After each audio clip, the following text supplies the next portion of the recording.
Hello there, welcome to Herman Manyora's YouTube channel. My name is Jadil Kabir. I'm so happy that you've joined us for these political conversations that are simple, truthful and biased. Prof puts them across in a hard-hitting manner. I'm with him today. How are you, sir? Fine. I was with you on Saturday and you made this, I think one of the most emotional videos I've watched you do on Saturday. Yes. People have told me as much. About the vetting process, reading the comments, people are saying they are in tears. You said at a point that you think you're the only person that loves this country. Why did it get to that point where your eyes were watery? What's going through your head? It pains me. What pains me is not so much that we are unable to do things right, but that even very obvious things you can't see. It pains me. Something else that pains me is that we are prepared to hand over to our children and their children a run-down country.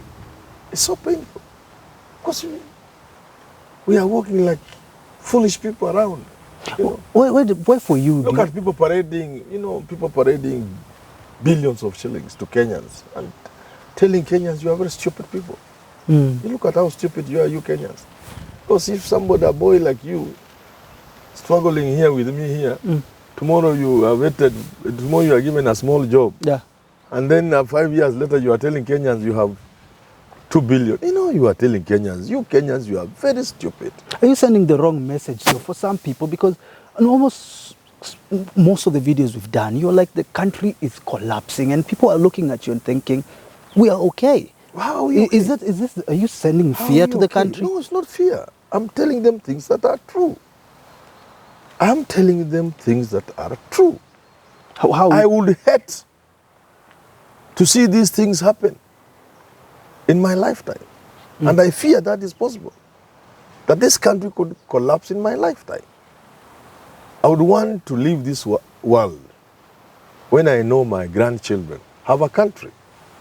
And I see we are behaving like we don't seem to care about our grandchildren. This country can collapse anytime. You read that from the vetting process? Because it's so bad. It's ended. I keep telling even MPs when I have an opportunity. Unknown to them, they are among less than 1,000 people in a population of over 50 million, whose decisions will affect this country 100 years to come, 200 years to come. Their decisions. It's as simple as that. So when you are a cabinet minister, you are sitting in an office whose decisions will affect this country for many, many years to come. If you are being vetted to be a minister in charge of education, you are basically talking about the future of this country. Yeah. Because if you want to destroy people, you destroy their education. You don't go for anything. You don't need tanks, you don't need guns, you don't need bullets, you don't need anything. Yeah. You just destroy education and you have finished people. So the moment you are putting somebody there to be in charge of education, look, we embarrass ourselves, people eating dogs, wild the roots, and we feature on international media, on TV. If you are not affected, I am affected. Then you will nominate somebody for agriculture and you listen to him talk and say, God, what is this? What is this? I want you to tell me that we're expecting what they'll give the president, giving the green light to swear in these CSs, yes. or we are expecting them refusing some of these names. What is your expectation, and what do you think they'll give the president as their They'll give him what he wants. They will approve them. So Kenyans should not think about it. No, they'll approve them. But it is the basis upon which you see me wanting to cry. Because we are playing with the fire. Okay. Those countries that are successful, they discovered a long time ago that for a country to move forward, you must identify the best men and women in that country and charge them with the responsibility of steering that country. So that every time you have a job or a task, you look for the best man or woman and you give him. Those countries who are not doing it because it was a new thing. No. Even if you look at the ancient traditional societies, every society in its own way had a way of identifying leaders. If it was a society that was perpetually under attack, a country that was expansionist perhaps, a country that depended on war, it rewarded the best warriors. If it is a country, a society or a tribe or a community where rain was very important, the rainmaker was the most revered person. Okay. If it is a country, a community like the French, where the table, dinner table, is a very important matter, the baker is a god. You know, so they were not doing anything. They were not doing anything new. Societies have always known. They look at their interest and say, who best serves our interest? And they elevate those people to positions of leadership or reverence, whatever it is. You see? So let's get back to Kenya. So for us in Kenya here, we think just about any idiot can be a minister. Without knowing that minister, the ministers we have had are responsible for the mess we are in today in their various sectors. Before? Before. So today we perpetuate the same stupidity. We put idiots to be ministers. Don't use the word idiot. No, you can't use another word. There is no word. It's becoming a lot when I'm an English teacher. And I can tell you, I know a little English. An idiot can only be an idiot. Because I'm talking about my country. You can do to me what you want. Come and arrest me or do anything you want to me. This is my country and I love it. And I'm saying no country can succeed without solving the issue of leadership. Okay. So, when you make somebody a minister, my friend, this man, the decision, this woman, the decisions they make for the 5 years they are there will affect this country. Look at this country, supposed to be a sporting nation. Yeah. We are supposed to be getting more money in foreign exchange from sports and games than even from tourism. Of course, you will also incorporate sports tourism. Yes. We are supposed to be getting more money from athletics, more foreign exchange than anything else, than money from diaspora, than money from coffee, tea, put together. But look, have we ever had a minister in charge of sports? I want you to tell me this. You titled your video, The Secret Behind Ruto's cabinet nomination. Yes. And you said, to some extent, you think perhaps he wanted Parliament to fail these appointees. Yeah, so that he can say, I tried to help you. From both angles, the political one and now he's the president. Is this a good gamble if he does such a plays such a game? I was just saying, because I can't understand how you can nominate some of those people. No, and I'm saying it in broad daylight. Some of them even ask me, Manyora, what are you saying about us? I said, it's not about you. You, I love you. Yeah. But I love my country and my children more than I love you. So you must understand it. Okay. Some of these people I'm talking about are my friends. Some of them have called me. I tell them, I love you. You are a good guy. But I must love my country more. And my children and their children. And I'm saying you are a good man. There are many things you can do. But what you cannot be is a minister. Because in my mind, I'm very clear about who a minister is.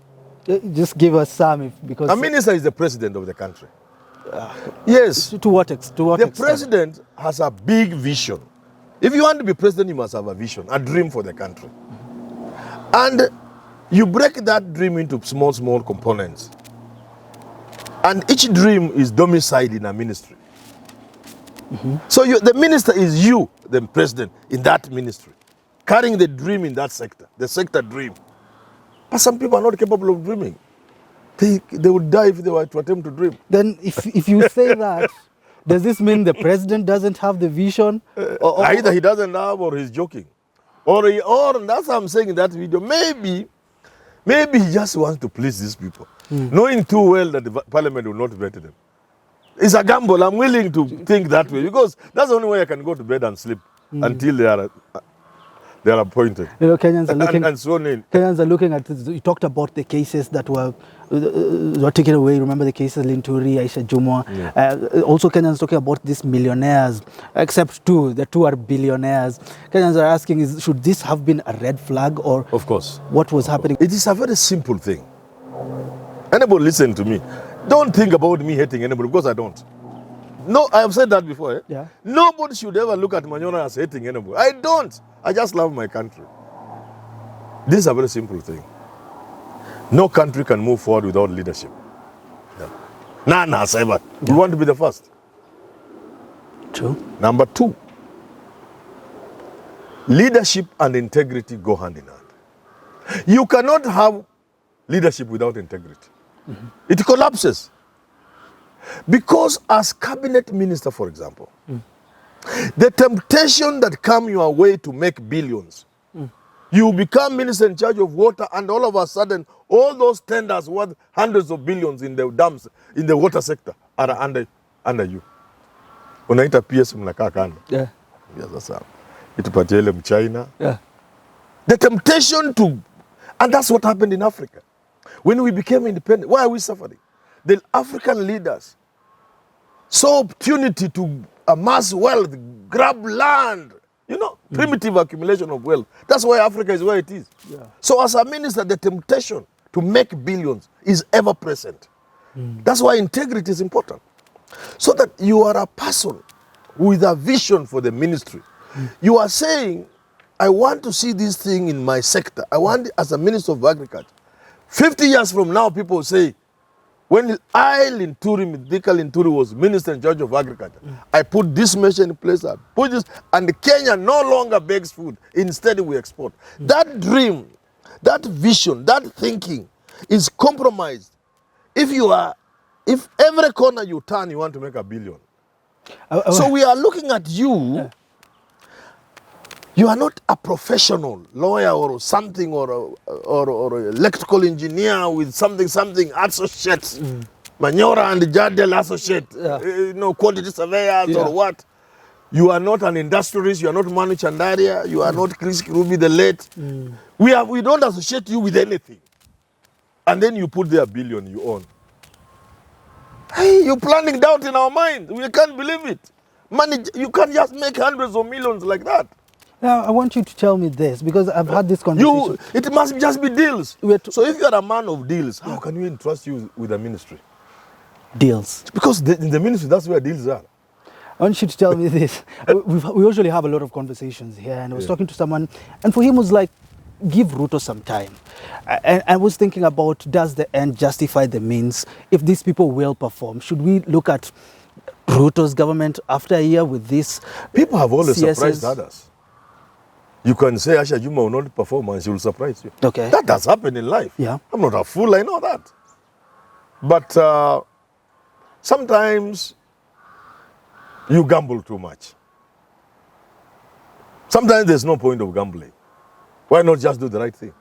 Why not just get the right minister in charge? Instead of getting somebody surrounded with all the doubts, in the hope that, in the likely hope or event that he can perform. Come on. Common sense, man. There are Kenyans who can deliver. Look for them and give them the jobs. Because this country, and I must repeat this. Yeah, as we're winding up. Yes, give me half a second to repeat this. My friend, hii meli na yomba hii. Hii nchi inaweza kuanguka kesho. Na sisi sote, all of us, will look at each other and they will say we were very foolish. We were extremely foolish. If we don't say it to ourselves, our children will wonder, what kind of idiots were our parents? How could they have led this country to where we are finding it today? So, as parents, we owe it to our children and their children to make this place a good place. That's the basis of my criticism. And not because I hate anybody. These people are very good people. They are nice Kenyans. I love them. But I love my country better, and I urge my president, give Kenyans the men and women who will guarantee this country a better future. Good place to wrap up. I don't think I've ever had a conversation with so many idiots in the conversation. Until we do talk again, have yourself a lovely rest of your day.